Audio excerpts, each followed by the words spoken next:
कर्पूरगौरं करुणावतारं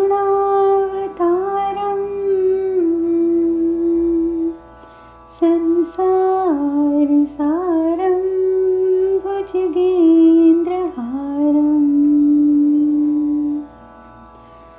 सदा वसन्तं हृदयारविन्दे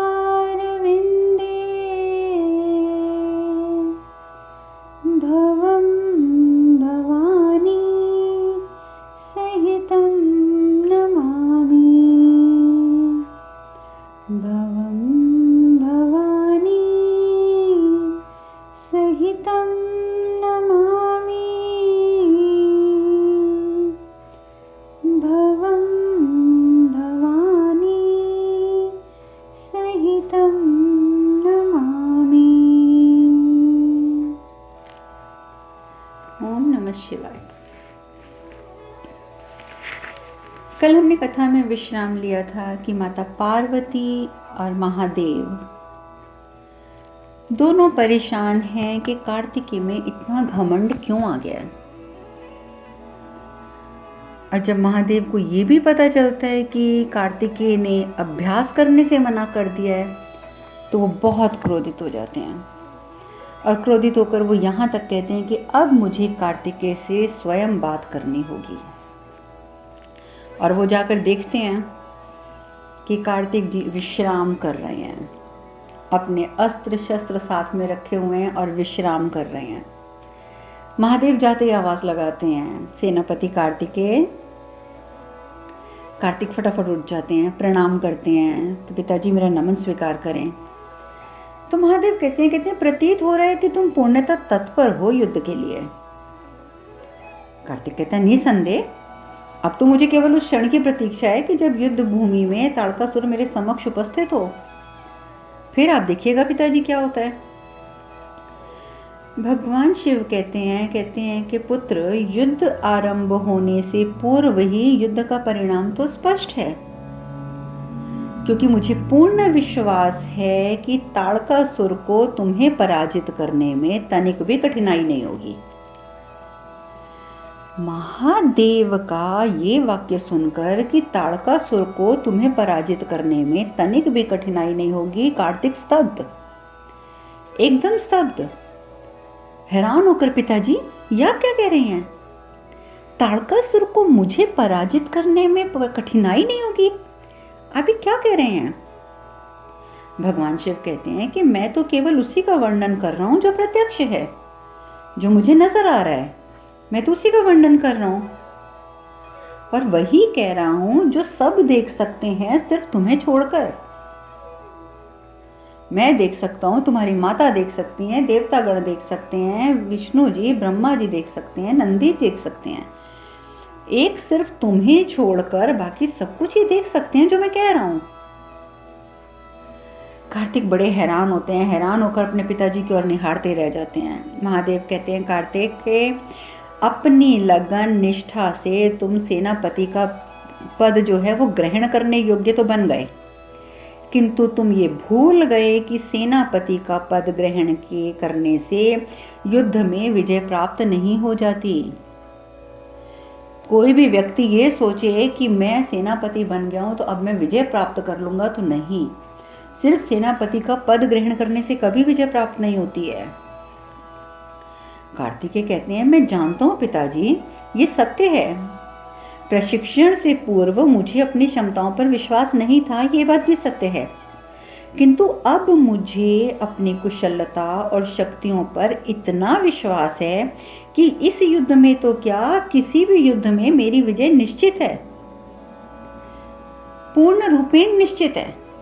आप चिंता ना करें पिताजी, महादेव और आदि शक्ति के पुत्र को कोई भी पराजित नहीं कर सकता। महादेव जब ये शब्द सुनते हैं कि आदि शक्ति और महादेव के पुत्र को कोई भी पराजित नहीं कर सकता, तो महादेव कहते हैं सिवाय अहंकार के। आप जानते हैं इंसान जितना भी बलशाली क्यों ना हो, यदि उसमें अहंकार है तो वो उसका अहंकार के कारण वो हर क्षेत्र में पराजित होगा ही होगा। अहंकार ही एकमात्र कारण बन जाता है हर कहीं हमारी हार का। इसीलिए महादेव कहते हैं कि सिवाय तुम्हारे अहंकार के वाकई तुम्हें कोई और पराजित नहीं कर सकता। लेकिन इतना याद रखो कार्तिकेय, ज्ञान का कभी अंत नहीं होता है और ना ही कभी अभ्यास का अंत होता है। ज्ञान और अभ्यास तुम जितना ज़्यादा ग्रहण करते जाओगे उतना ज़्यादा तुम कामयाबी के करीब पहुंचते जाओगे। और जिस दिन किसी व्यक्ति को ये विश्वास हो जाए ना कि उसने सर्वज्ञता प्राप्त कर ली है, यानी कि उसे पूरा ज्ञान भी मिल चुका है, उसे पूरी शक्ति भी मिल चुकी है, अब तो उसे अभ्यास की भी ज़रूरत नहीं है, ना किसी और ज्ञान की ज़रूरत है। और जब ये बात एक व्यक्ति समझ ले, या इस व्यक्ति को समझ क्या ले, इस बात पे अगर एक व्यक्ति विश्वास कर ले, तो वो उसके विवेक का अंत है, विवेक का अंत। क्योंकि सिर्फ एक वही व्यक्ति अपने आप को सर्वज्ञ समझ सकता है जिसका विवेक मर जाता है। अन्यथा एक बुद्धिमान व्यक्ति जानता है कि अभ्यास और ज्ञान ये तो निरंतर चलते रहने चाहिए, इनका कभी अंत नहीं होता है। किंतु किसी और से युद्ध करने से पूर्व तुम्हें अपनी स्वयं की त्रुटियों से युद्ध करना होगा कार्तिकेय। इस समय मुझे किसी और शत्रु की बिल्कुल भी चिंता नहीं है, मुझे ताड़कासुर की भी चिंता नहीं है। मुझे तो तुम्हारे अंदर जो तुम्हारा शत्रु नजर आ रहा है, तुम्हारा अहंकार जो वो नजर आ रहा है ना, बस मुझे उसकी चिंता है। पुत्र, तो मैं तुम्हें एक बार और समझा रहा हूँ कि तुम्हें किसी और से युद्ध करने से पूर्व अपने स्वयं के अंदर की त्रुटियों से युद्ध करना होगा। तुम्हें उस पर विजय प्राप्त करनी होगी, और ये केवल अपनी कुशलताओं और शक्तियों के निरंतर अभ्यास से ही हो सकता है। यदि तुम सोच के बैठ जाओगे कि तुम में सारी शक्ति तुमने ग्रहण कर ली है और अब तुम अभ्यास के बिना विजयी हो जाओगे, तो ये नहीं होगा। सिर्फ इस अभिमान में अगर तुम अपने आप को तसल्ली में रखोगे कि हाँ, मेरे पास तो बहुत शक्तियाँ हैं, मैं तो महादेव का पुत्र हूँ, मैं तो आदि शक्ति का पुत्र हूँ, मुझे तो सभी देवताओं ने कितने अस्त्र शस्त्र प्रदान करे हैं, ये बातें तुम्हें विजय नहीं दिलाएंगी कार्तिकेय, बिल्कुल विजय नहीं दिलाएंगी। कार्तिकेय को ये बातें पूरी समझ नहीं आती। कार्तिकेय कहते हैं कि पिताजी, आपको अभी मुझ पर विश्वास नहीं है, किंतु मुझे अपने ऊपर पूर्ण विश्वास है, पूर्ण विश्वास है। मैं जानता हूँ कि परंतु आपको मुझ पर विश्वास नहीं है। महादेव कहते हैं कि विश्वास और भ्रांति में अंतर समझना आवश्यक है पुत्र। अब देखिए, ये दो शब्द भगवान शिव ने बोले हैं, ये इनके बीच में क्या अंतर होता है ये हमें भी समझना चाहिए कि विश्वास और भ्रांति। जब हम अपने आप को सर्वज्ञ समझ लेते हैं, आपको अपने आप को पूर्ण रूपेण शक्तिशाली समझ लेते हैं कि हमसे बड़ा तो कोई है ही नहीं, हमसे ज़्यादा ज्ञानी तो कोई है ही नहीं, तो ये हमारी भ्रांति होती है, भ्रांति। विश्वास नहीं होता।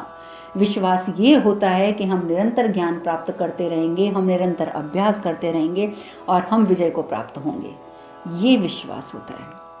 और यही बात महादेव ने कार्तिकेय को समझाई कि पुत्र, भ्रांति और विश्वास में अंतर समझो। कार्तिकेय कहते हैं कि आपकी भ्रांति दूर करने का एकमात्र उपाय मैं जानता हूं पिताजी। कोई भी हो, चाहे वो कितना भी शक्तिशाली क्यों ना हो, उसे आप मेरे समक्ष युद्ध के लिए बुलाइए और कहिए कि मुझे पराजित करके दिखाइए। और ये सेनापति कार्तिकेय की चुनौती है। देखिए, महादेव कितने प्यार से कार्तिकेय को ये सब चीज़ें समझाने का प्रयत्न कर रहे हैं, परंतु कार्तिकेय कुछ समझना नहीं चाह रहे, कुछ भी समझना नहीं चाह रहे। और उल्टा वो तो महादेव को ही चुनौती दे रहे हैं कि कोई कितना भी शक्तिशाली क्यों ना हो, कोई भी क्यों ना हो, आप उसे मेरे समक्ष प्रस्तुत कीजिए, मैं उसे पराजित करूंगा। देवता ऊपर खड़े ये सब कुछ देख रहे हैं। नारद मुनि बहुत क्रोधित होते हैं। सब देख के नारद मुनि कहते हैं कि महान हैं आप देवराज इंद्र, महान हैं आप। आपने तो आदि शक्ति और महादेव के पुत्र को भी नहीं छोड़ा, नहीं छोड़ा आपने उनको भी। आपने तो उनके अंदर भी अपनी बातों से आखिर अहंकार का बीजारोपण कर ही दिया, और वो भी सिर्फ और सिर्फ अपने स्वार्थ हेतु। तो इंद्रदेव कहते हैं, मैंने तो केवल कार्तिकेय की प्रशंसा की थी, मैं तो सिर्फ प्रशंसा कर रहा था, इसमें मेरा क्या दोष है। नारद मुनि कहते हैं, देवराज मैंने कहाँ कहा कि आपका दोष है, मैंने ये कब कहा कि आपका दोष है? आपका दोष नहीं है, अपराध है, अपराध। इंद्रदेव, अपराध। किसी को इतना उकसाकर उसके मन में अहंकार का बीजारोपण करना, ये तो नारद मुनि के मुख से आगे शब्द नहीं निकल पाते, वो इतना क्रोधित हो जाते हैं। देवराज कहते हैं, देखिए मुनिवर, मेरी मंशा कार्तिकेय को उकसाने की कदापि नहीं थी, बिल्कुल नहीं थी। ब्रह्मदेव कहते हैं, देवराज, यदि आपके पास देने के लिए ज्ञान नहीं है ना, तो मौन रहने का कष्ट किया करें, क्योंकि आप जो जरूरत से ज्यादा बोलते हैं ना, सारी मुसीबतों की जड़ ये आपका बोलना है। आप ये बात समझ जाइए कि आप में ज्ञान नहीं है, ज्ञान आप नहीं दे सकते किसी को, तो कृपया मौन रहिए। अब तो ब्रह्मदेव भी क्रोधित होकर ये बात इंद्रदेव को कह देते हैं। भगवान विष्णु भी उपस्थित हो जाते हैं। भगवान विष्णु कहते हैं, अब जो कुछ हुआ उसका परिणाम अच्छा नहीं हुआ, ये तो मैं भी देख रहा हूँ। वो महादेव को, जो ना केवल उसके पिता हैं अपितु उसके गुरु भी हैं, उन्हीं को चुनौती दे बैठा। ये बुद्धि हो गई कार्तिकेय की कि अपने पिता, अपने गुरु को चुनौती दे बैठा। देवराज, कारण तो आप बने हैं, लेकिन मुझे बहुत अफसोस हो रहा है ये सब कुछ देखकर। मुझे तो अफसोस इस बात का हो रहा है कि अपने प्रशिक्षक नंदी का भी अपमान कर चुका है कार्तिकेय। नंदी का अपमान, अहंकार में वो इतना बेसुध हो गया है। बहुत बुरा हुआ, बहुत बुरा। अब इंद्रदेव हाथ जोड़कर खड़े हो जाते हैं कि अगर मुझसे ये भूल हुई है तो मैं हर संभव प्रयास करूंगा, हर संभव प्रयास। नारद मुनि कहते हैं, नहीं नहीं नहीं देवराज, नहीं, अब कृपया करके आप कुछ मत कीजिए, आप अब कुछ मत कीजिए। अब जो करना है ना वो महादेव करेंगे, और कृपया करके आप उन्हें करने दीजिए। बहुत क्रोधित है नारद देव, बहुत क्रोधित। उधर माता पार्वती, वो भी परेशान हैं। अब अकेले खड़े होकर वो यही सोच रही हैं कि स्वामी कार्तिकेय के आचरण से क्रोधित तो प्रतीत हो रहे थे, बात करने गए भी हैं, परंतु पता नहीं अब क्या होगा। कार्तिकेय उनकी बात समझ भी पाएगा या नहीं समझ पाएगा।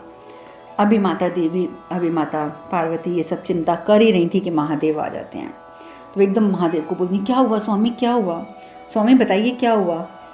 शिव कहते हैं, पार्वती, हमारे पुत्र के सर पर सेनापति का मुकुट अहंकार का स्रोत बन चुका है। ये जो देवताओं का सेनापति का मुकुट है, ये अहंकार का स्रोत बन चुका है। अपनी शक्तियों से उन्मुक्त होकर मर्यादा का उल्लंघन करने की ग्लानि तक नहीं है हमारे पुत्र के मुख पर। उसे इतना तक महसूस नहीं हो रहा कि वो मर्यादा का उल्लंघन कर रहा है। उसके मुख पे ग्लानि का एक चिन्ह नहीं है पार्वती। और होती भी कैसे ग्लानि? उसे तो ये आभास ही नहीं है कि वो किस भ्रम में है, उसे तो इस बात का आभास ही नहीं है। माता पार्वती बहुत हैरान होती है कि क्या? नहीं महादेव, हमें ये स्वीकार नहीं है। हम अभी उसे उसकी भूल का आभास दिलाते हैं। उसे ये अधिकार नहीं है कि वो अपने पिता के साथ इस तरीके से बात करे और मर्यादा का उल्लंघन करे, वो भी अपने पिता के समक्ष नहीं। हम उसे इस बात का आभास दिलाएंगे। उसे आपसे और नंदी से क्षमा मांगनी ही होगी, मांगनी ही होगी। और ये कह के क्रोधित होकर माता पार्वती जाने लगती हैं।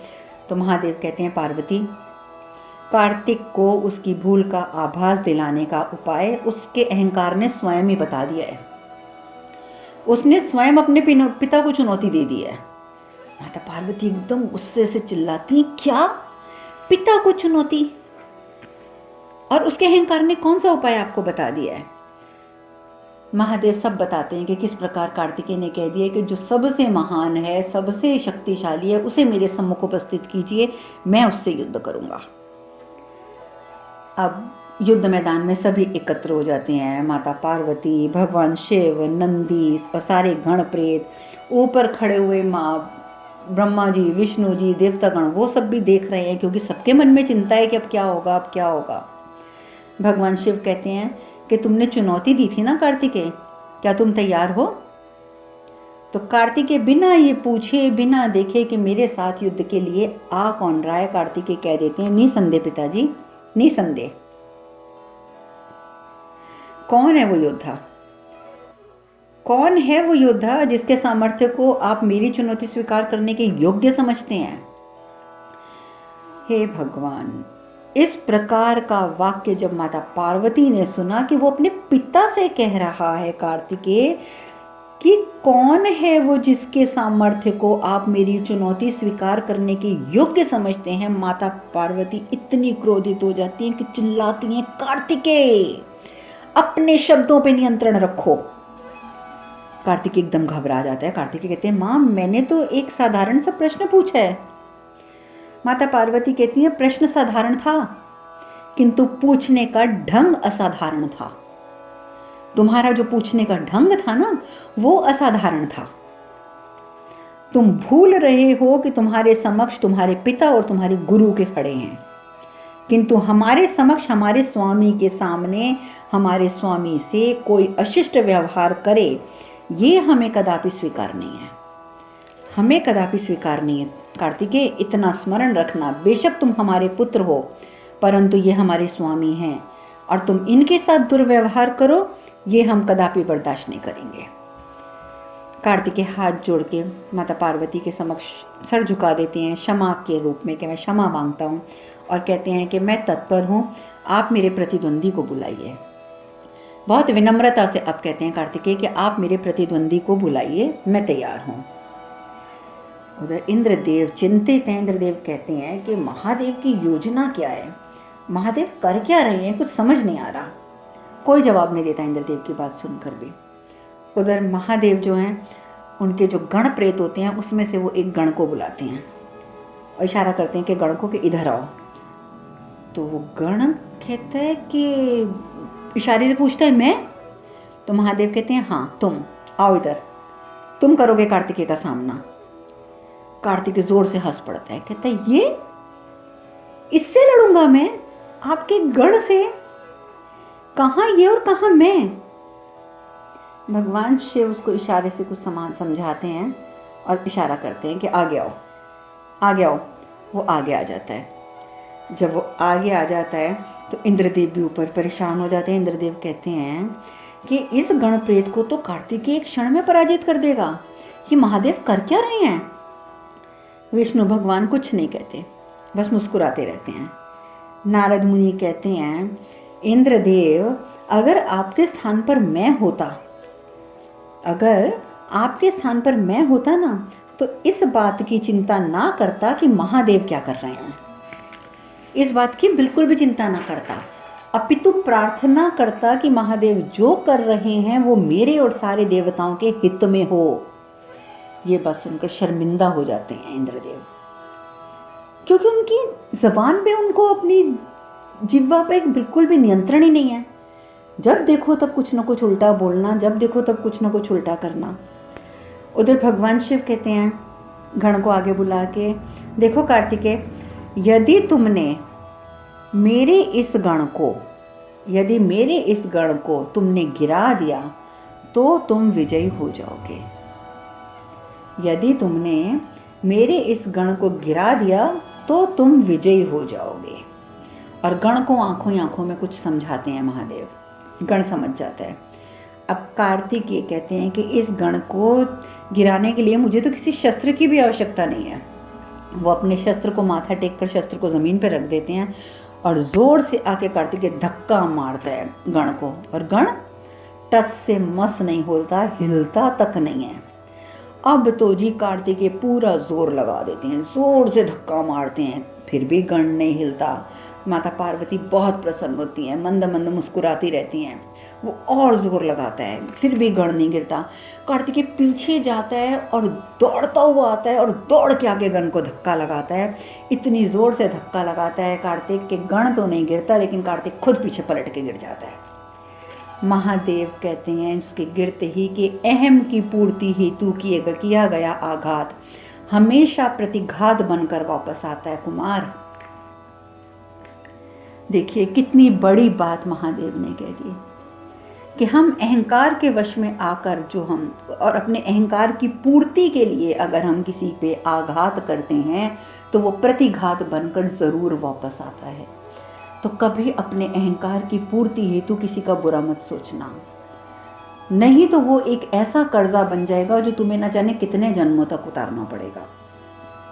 महादेव कहते हैं कि तुम सेनापति हो, शक्तिशाली हो, अनेकों विद्याएं हैं तुम्हारे पास, नाना प्रकार के अस्त्र शस्त्रों से सुसज्जित हो, और एक साधारण सी प्रतिस्पर्धा में पराजित हो गए।